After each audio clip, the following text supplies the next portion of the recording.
ઘણા બધા ખેડૂતોને ચિંતા સતાવી રહી છે કે શું 2000 રૂપિયાનો જે હપ્તો છે એ એમના ખાતામાં નહીં આવે, કારણ કે આ ચિંતા થઈ છે એક વોટ્સઅપ મેસેજને લઈને.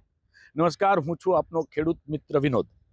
એક વોટ્સઅપ મેસેજ ઘણા બધા ખેડૂત મિત્રોના મોબાઈલમાં ગયો છે કે ભાઈ 31 જાન્યુઆરી 2026 સુધીમાં જો તમે ફાર્મર રજિસ્ટ્રી નહીં કરાવી હોય તો તમને એ 2000નો હપ્તો નહીં મળે. મિત્રો, આ સમાચાર જે છે ને એ અર્ધ સત્ય છે.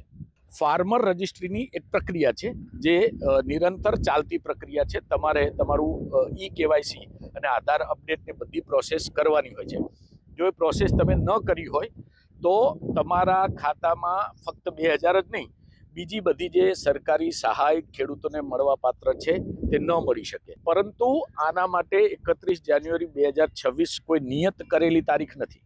31 જાન્યુઆરી 2026 એ કોઈ નિયત કરેલી તારીખ નથી, પરંતુ સમય પર તમારે તમારું કેવાયસી અપડેટ કરતા રહેવું જોઈએ.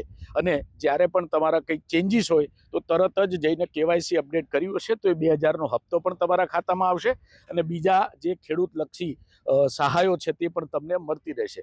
પરંતુ આ વિડીયો બનાવવો એટલા માટે જરૂરી હતો કે 31 તારીખ જે નિર્ધારિત વોટ્સઅપ મેસેજમાં બતાવવામાં આવી હતી એને લઈને ઘણા બધા ખેડૂતોને ચિંતા હતી.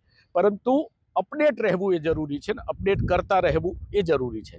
માટે એવી કોઈ ચિંતા કરવાની જરૂર નથી. પરંતુ જો તમારું કેવાયસી કે આધાર અપડેટ નથી તો આજે કરાવી લો, જેથી કરીને આ પ્રકારના જે લાભો છે એ તમને મળતા રહે. બાકી 31 તારીખને લઈને કોઈ ચિંતા કરવાની જરૂર નથી. જય જવાન, જય કિસાન.